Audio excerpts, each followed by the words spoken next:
kervanı dağıttı. Umut kervanı insanlardan gelen ne varsa olduğu gibi depremzedelere verdi. Onlarca tır yardım insanlardan topladık ve insanlara dağıttık. Dolayısıyla o dönem nasıl bir iş yaptıysak, insanımıza nasıl hizmet ettiysek, afet dönemlerinde de yine kardeşlerimize hizmet etmeye devam edeceğiz. Bu alanda da elimizden geldiği kadar insanlarımıza faydalı olmaya çalışacağız. Dolayısıyla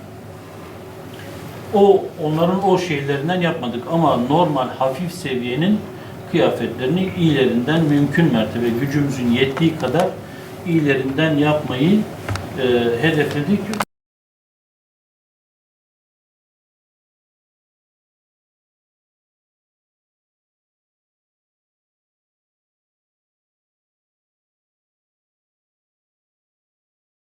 Umut Kervanı arama kurtarma birimlerimizin oluşturduğumuz illerimizi ziyaret ediyoruz. Kardeşlerimizin motivasyonuna yönelik bir çalışma başlattık. Bugün de Gaziantep'teyiz. Bildiğiniz gibi 6 Şubat'ta Gaziantep'te ciddi yıkımlar olmuştu.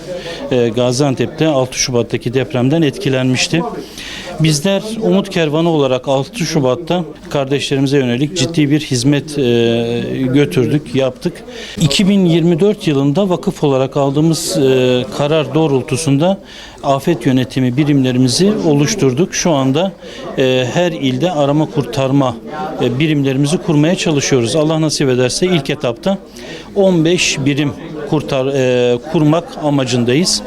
Şu anda yaklaşık 7. ile geldik.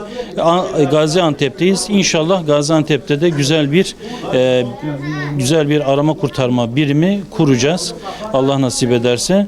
Amacımız Türkiye'nin her tarafında olabilecek afetlere yönelik halkımıza yardımcı olmak. Bunun için çalışmalarımızı, eğitimlerimizi tamamlayacağız. Daha sonra da akreditasyonlarımızı alacağız ve halkımıza hizmet etmeye çalışacağız inşallah.